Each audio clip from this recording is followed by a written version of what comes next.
Hello friends, இன்றைக்கி நம்ம பார்க்க போகிறது ஜாப்பனியன் மீ சீரீஸான welcome to demon school Iruma kun season 2 episode 4 தான் இன்னைக்குள்ள வீடியோவில் பார்க்க போகிறோம். உங்களுக்கு இந்த வீடியோ பிடிச்சிருந்தது அப்படின்னா லைக் பண்ணிட்டு அப்படி மறக்காம நம்ம சேனலை சப்ஸ்கிரைப் பண்ணிருங்க. இந்த எபிசோடில் ஒரு விஷயம் மட்டும் உங்களுக்கு லாஜிக் கிடைக்கும், பட் அதை நான் உங்களுக்கு கடைசியில் பொறுமையாக எக்ஸ்பிளைன் பண்ணுறேன். ஸோ பொறுமையாக வாட்ச் பண்ணுங்க. சரி வாங்க நம்ம வளவலன்னு பேசாமல் இன்னைக்குள்ள கதைக்குள்ள போகலாம். இன்னைக்கு நம்ம பார்க்க போகிறது welcome to demon school Iruma kun season 2 episode 4. ஆமரிக்கு ஸ்டோரி புக் ரீட் பண்ணி காமிச்சப்போ உன்னை பிரசிடென்ட்டா பார்க்கறத விட இந்த மாதிரி பார்க்கறது ரொம்பவோ பிடிச்சிருக்கு அப்படின்னு நம்ம ஹீரோ சொல்லியிருப்பான். அதுக்கப்புறமா யாரோ ஒருத்தங்க ஸ்ப்ரே அடிச்சு ஆமரி ரொம்ப கியூட்டா கேலிஷா மாறிடுவா. இந்த சான்ஸை பயன்படுத்தி ரோமியோ என்னடானா ஸ்டூடெண்ட் கவுன்சிலை எதிர்த்து சண்டை போடுறான். இரமா சுசுகி ஏஜ் 14 நெதர்லாண்ட்ல இருக்கிற ஒரே ஒரு ஹியூமன், ரேங்கை இன்க்ரீஸ் பண்ணணும் அப்படிங்கிறது தான் அவனோட கோல் அப்படின்னு சொல்லி எப்போ போல ஒரு பேக்ரவுண்ட் வாய்ஸ். ஆமரியோட மைண்ட்ல ஏதோ ஒரு விஷயம் அவளை மாற விடாம தடுத்துட்டு இருக்கு. அந்த விஷயத்தை ட்ரிகர் பண்ணா மட்டும்தான் அவ திரும்ப நார்மல் கண்டிஷனுக்கு வருவா அப்படின்னு சொல்லி ஆலிக் பேசிட்டு இருப்பான். யாரோ வாராங்கன்னு சொல்லிட்டு டக்குனு ரிங் குள்ளேயே திரும்ப போய் அவன் ஒளிஞ்சுக்கிடுவான். ஆமரி அவளோட நார்மல் ட்ரெஸ் போட்டு வரப்போ, ஹே நீ நார்மலா மாறிட்டியா நம்ம ஹீரோ கேட்கப்போ, இருமா எனக்கு ரொம்ப வெக்கமா இருக்கு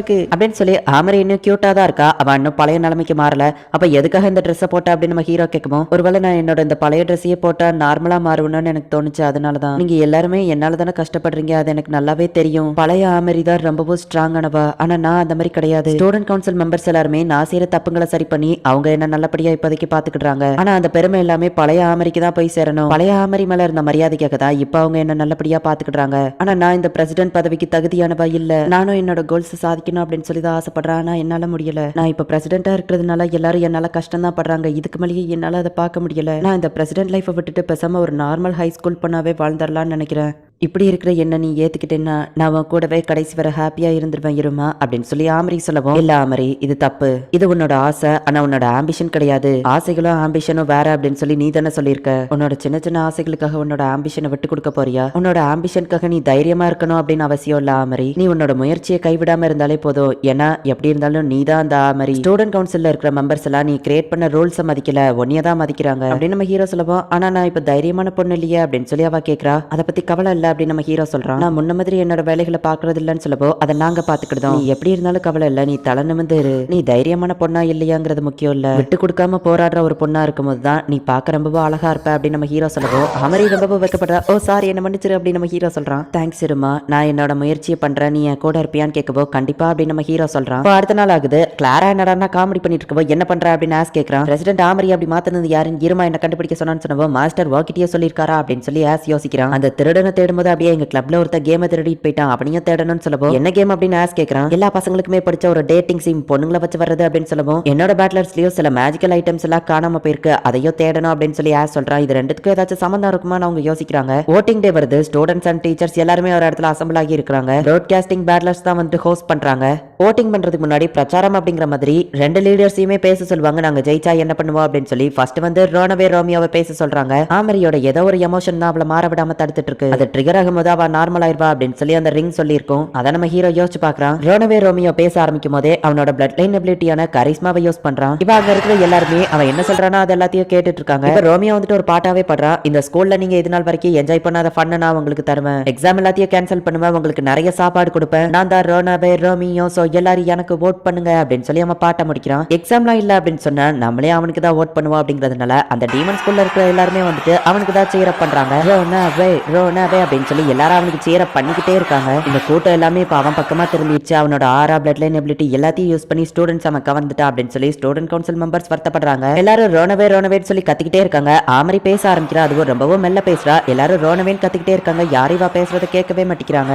உடனே ஆமரி சோகமாக்குறா. தலை நிமிர்ந்து இருக்க கத்துக்கோ அப்படின்னு நம்ம ஹீரோ சொன்னது ஞாபகம் வருது. அவன் நிமிர்ந்து பார்க்கவோ அப்பதான் அந்த ஸ்டூடெண்ட்ஸ் எல்லாரையும் பார்க்கும்போது அவளுக்கு ஒரு விஷயம் ஞாபகம் வருது. ஆமா, நான் இந்த பேபிளஸ்க்கு வந்து பிரசிடென்டா மாறணும்னு ஆசைப்பட்டதே இந்த பேபிளஸ்ல ஒரு சேஞ்சை கொண்டு வரணுங்கிறதுக்காக தான். நான் இப்படி கியூட்டா மாறினாலுமே இன்னும் சில பேர் என் மேல நம்பிக்கை வச்சிருக்காங்க. அந்த நம்பிக்கையை நான் வீண் போக விட மாட்டேன். நான் பிரசிடென்டா மாறினதுக்கு காரணமே இந்த வேர்ல்டுலயே பேபிளஸ் தான் பெஸ்ட் ஸ்கூலா மாத்தணும்னு ஆசைப்பட்டேன். ஸ்டூடெண்ட்ஸ் நீங்க எல்லாருமே அவ உங்களுக்கு ஃபன்னா இருக்க வைக்கிறா அப்படின்னு சொல்லியிருக்கான். உடனே நீங்க எல்லாரும் அவன் பின்னாடி போயிட்டீங்க. பேபிளஸ் அப்படிங்கறத நீங்க கத்துக்கிட்டதுக்காக வந்த ஒரு இடம் தான். நீங்க எல்லாருமே ஒரு டியோமன் தான். ஃபியூச்சர்ல பெருசா வளர்ந்து உங்க குடும்பத்தை பொறுப்பா பாத்துக்கிட வேண்டிய கடமை உங்ககிட்ட இருக்கும். உங்களுக்கு என்ன ஆம்பிஷன் இருக்கு? எத்தனை பேர் உங்களோட ஆம்பிஷனை இப்ப வர சாதிச்சு அதுக்காக போராடிட்டு இருக்கீங்க? நான் பிரசிடென்டா மாறி அதை தான் மாத்தணும்னு ஆசைப்படுறேன். பேபிளஸ்ல இருக்க எல்லா ஸ்டூடெண்ட்ஸையும் பெஸ்ட் நிரூபிக்கணும்னு நான் நினைக்கிறேன் அப்படின்னு ஆமரி சொல்லவோ எல்லாரும் இப்ப ஆமரிக்கு தான் சேர பண்ணி ஆமாரி அப்படின்னு சொல்லி கத்திட்டு இருக்காங்க. இதுக்கு முன்னாடியே இது நடந்த மாதிரி இருக்கு. எல்லா ஸ்டூடெண்ட்ஸையும் நான் ஒரே இடத்துல திரும்ப பார்த்ததுல அப்படி நார்மலா மாறிட்டேனா அப்படின்னு சொல்லி ஆமரி யோசிச்சுட்டு இருக்கா. ஆமரி நார்மலானது பார்த்து ஸ்டூடெண்ட் கவுன்சில் மெம்பர்ஸ் எல்லாம் ஹாப்பி ஆகுறாங்க. ரோனவே மயக்கம் போட்டு கீழே விழறா. என்னால அவங்க நிறைய கஷ்டப்பட்டுட்டாங்க, நான் அவங்க கிட்ட மன்னிப்பு கேட்கணும் அப்படின்னு சொல்லி ஆமரி எந்திக்கும் போது கூட்டத்துல அவளுக்கு ஒரு ஒளி தெரியுது. ஆமா, நான் ஏன் இப்போ இதை ரியலைஸ் பண்றேன்? என்னோட சாரி, சந்தோஷம், ஹாப்பினஸ் இது எல்லாத்தையுமே உன்கிட்ட தான் நான் ஃபர்ஸ்ட் சொல்லணும்னு நினைக்கிறேன் இருமா. இப்பதான் புரிய வருது நான் உன் மேல லவ்ல விழுந்துட்டேன் இருமா அப்படின்னு சொல்லி ஆமரி மனசுக்குள்ள நினைச்சு வைக்கப்பட்டு இருக்கா. இப்போ இந்த ரோனவேவை என்ன பண்ணலாம் அப்படின்னு சொல்லி ஸ்டூடெண்ட் கவுன்சில் மெம்பர்ஸ் எல்லாம் யோசிச்சுட்டு இருக்காங்க. எந்த ஸ்ப்ரேவை யூஸ் பண்ணி பிரசிடென்ட் அப்படி மாத்தினேன் அப்படின்னு சொல்லி அவங்க கேட்கும்போது நான் எந்த ஸ்ப்ரேயை யூஸ் பண்ணல அப்படின்னு சொல்லி அவன் சொல்றான். இதுக்கு காரணமானவன் நான் படிச்சிட்டேன் அப்படின்னு நம்ம ஹீரோ வந்து நிக்கிறான். பார்த்தா வேற ஒரு பேட்லர்ஸ் சேர்ந்த ஒருத்தன் தான் இது எல்லாத்துக்குமே காரணம். செகண்ட் இயர் ஷினல் அழகா நியூ மேஜிக் பேட்லர்ஸ்டே இருந்தும் கேம் பேட்லர்ஸ்டே இருந்தும் சில விஷயங்களை திருடிட்டு போய் அவனோட பெர்ஃபியூமை ரெடி பண்ண ட்ரை பண்ணிருக்கான். ஆஸ் வந்து எக்ஸ்பிளைன் பண்றான். முதல்ல நான் அடிச்ச ஸ்ப்ரேவோட எஃபெக்ட் குறைஞ்சிரும், அதுக்குள்ள ரெண்டாவது ரெடி பண்ணி அடிக்கணும் அப்படின்னு சொல்லி அவன் தயாரிச்சிட்டு இருக்கவும் என்ன ஸ்ப்ரே அப்படின்னு சொல்லி கிளாரா கேக்குறா. பிரசிடென்ட் ஆமரிய கேலிஷா மாத்திர ஸ்ப்ரே அப்படின்னு சொல்லிட்டு அவன் திரும்பி பாக்குறான். மீதி டீட்டெயில கவுன்சில்ல வந்து சொல்ல அப்படின்னு சொல்லி ஆஸ் எழுதிட்டு வந்திருக்கான். ஏன் இப்படி பண்ண, பிரசிடென்ட் மேல உனக்கு என்ன கோவம் அப்படின்னு சொல்லி ஸ்டூடெண்ட் கவுன்சில் ஆள் வந்து திட்டவும் நீ நினைக்கிறது எல்லாமே தப்பு. நான் பிரசிடென்ட் ஆமரியோட ஃபேன்ஸ் கிளப் சேர்ந்தவன். பிரசிடென்ட் ஆமரிய பார்த்து இன்ஸ்பயர் ஆன ஒருத்தன் தான் நான். அவங்களுக்கு கேலிஷா பார்த்தா நல்லா இருக்குன்னு தோணுச்சு, அதான் இப்படி பண்ண. ஓட்டிங் டைம்ல கூட நான் அவங்களுக்கு தான் சப்போர்ட் பண்ணேன். பிரசிடென்ட் ஆமரி உண்மையிலேயே வேற லெவல். அவங்கள கொஞ்சம் கேலிஷா பார்த்தா எப்படி இருக்குங்கிறதுக்காக தான் நான் இந்த மாதிரிலாம் பண்ணேன் அப்படின்னு சொல்லி அவன் சொல்லவும் அப்படியா, நான் மாறின அந்த டைமிங்ல என்ன வேலைலாம் பெண்டிங் இருக்கோ அது எல்லாத்தையும் போட்டு இவனுக்கு கொடுத்து பெண்டை கழட்டுங்க அப்படின்னு சொல்லி ஆமரி அவனுக்கு பனிஷ்மெண்ட் கொடுத்து அனுப்பி வைக்கிறா. உண்மையான கல்பிரேட்டை கண்டுபிடிச்சதுக்கு தேங்க்ஸ் அப்படின்னு சொல்லி ஆமரி சொல்லவோ பரவாயில்ல இருக்கட்டும் அவங்க சொல்றாங்க. ரோனவே ரோமியோ நீ ஸ்டூடெண்ட் கவுன்சில்ல ஒர்க் பண்றியா அப்படின்னு சொல்லி ஆமரி கேட்கறா. உண்மையா தான் கேக்குறீங்களா, நான் ஸ்டூடெண்ட் கவுன்சில்ல ஒர்க் பண்ணலாமா அப்படின்னு சொல்லி அவனுக்கு ஷாக்கிங்கா இருக்கு. என்ன எதிர்த்து சண்டை போடும்போது உன்னோட ஸ்ட்ராட்டஜி பிளான் எல்லாமே சூப்பரா இருந்துச்சு அப்படின்னு சொல்லி ஆமரி சொல்றா. அவனும் ஸ்டூடெண்ட் கவுன்சிலுக்காக ஒர்க் பண்ண ஒத்துக்கிடுறான். இப்போ ஆமரி வந்து நம்ம ஹீரோ கூப்பிட்டு ஒரு ஸ்டூடெண்ட் கவுன்சில் மெம்பரா இருக்கிற எல்லா தகுதியுமே உன்கிட்ட இருக்கு, உனக்கு தேவையான எக்ஸ்பீரியன்ஸ் கிடைச்சிடுச்சு, இப்போ நீ முடிவு பண்ணு உன்னோட மேஜிக்கல் அப்பாரட்டிஸ் பேட்லர் ஆரம்பிக்க போறியா இல்லைன்னா ஸ்டூடெண்ட் கவுன்சிலே இருக்கேன்னு கேட்கவோ இல்ல வேண்டாம், இங்க இருந்தது எனக்கு ஜாலியாவோ நிறைய எக்ஸ்பீரியன்ஸும் கிடைக்கதா செஞ்சது, இருந்தாலும் என்னோட ஆம்பிஷன் வேற, அதுக்காக நான் தனியா போராடணும்னு ஆசைப்படுறேன். எங்களோட மேஜிக்கல் அப்பாரட்டிஸ் பேட்லர்ல எப்ப வேணாலும் இன்னொரு பர்சன் திரும்ப வரலாம் அப்படின்னு சொல்லி நம்ம ஹீரோ சொல்றான். அப்படின்னா ஓகே, மேஜிக்கல் அப்பாரட்டிஸ் பேட்லரை திரும்பவும் கண்டினியூ பண்றதுக்கு நான் பெர்மிஷன் கொடுக்குறேன் அப்படின்னு ஆமரி சொல்லவோ எல்லாரும் ஹாப்பி ஆகுறாங்க. இந்த ஹாப்பியான மொமெண்ட்டை போட்டோ எடுத்துக்கலாம் அப்படின்னு சொல்லி எல்லாரும் சேர்ந்து ஒரு குரூப் போட்டோ எடுக்கிறாங்க.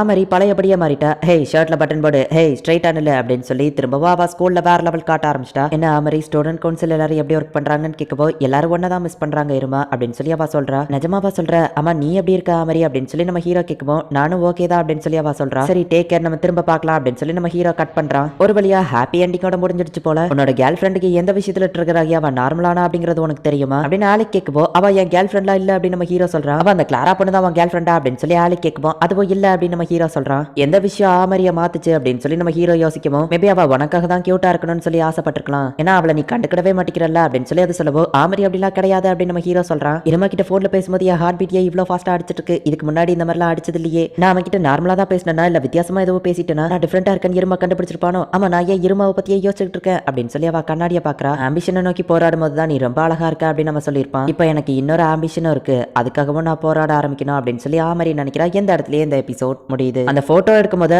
ஆமரி வந்துட்டு நம்ம ஹீரோவை பார்த்துட்டு இருப்பா. என்னோட இன்னொரு ஆம்பிஷன் அப்படின்னு சொல்லி ஆமரி சொன்னது வந்து நம்ம ஹீரோவை லவ் பண்றது தான் அப்படிங்கறத இன்டைரக்டா அதுல காமிச்சிருப்பாங்க. ஆமரி நார்மலா மாறாம தடுத்துட்டு இருந்தது எந்த ஒரு விஷயம் அப்படிங்கறத இந்த எபிசோட்ல நமக்கு இன்டைரக்டா எக்ஸ்பிளைன் பண்ணிருப்பாங்க. ஸ்டூடெண்ட் கவுன்சில்ல நம்ம ஹீரோ வந்து ஆமரி கூட சேர்ந்து வேலை பார்க்கும்போது அப்பாவா ரொம்பவும் ஸ்ட்ரிக்ட்டா இருப்பா. அதுக்கப்புறமா நம்ம ஹீரோ கூட சேர்ந்து அந்த காமிக் புக் படிக்கும்போது ஆமரி ரொம்பவும் எக்ஸைட்மெண்டா ஹாப்பியா இருப்பா. நீ இப்படி இருக்கிறது தான் எனக்கு பிடிச்சிருக்கு அப்படின்னு நம்ம ஹீரோ சொல்லுவான். சோ நம்ம ஹீரோ சொன்ன அந்த ஒரு விஷயம் தான் ஆமரியோட மைண்ட்ல ஸ்டோர் ஆகி அந்த ஒரு சின்ன விஷயம் தான் வந்துட்டு ஆமரியை நார்மலா மாற விடாம கியூட்டாவே இருக்க வச்சிருக்கும். அதுக்கப்புறமா நம்ம ஹீரோ கிட்ட மனசு விட்டு பேசி நான் இப்படி கியூட்டாவே கடைசி வரை உன் கூடயே இருந்திருந்தேன் அப்படின்னு சொல்லி அவ சொல்லியிருப்பா. அப்ப நம்ம ஹீரோ வந்துட்டு இல்ல இது தப்பு, நீ பிரேவா இருந்தாலும் கியூட்டா இருந்தாலும் உன்னோட ஆம்பிஷனுக்காக போராடுறது தான் எனக்கு பிடிச்சிருக்கு அப்படின்னு நம்ம ஹீரோ சொன்னதுக்கு அப்புறமா தான் வந்துட்டு ஆமரி நார்மலா மாறி இருப்பா.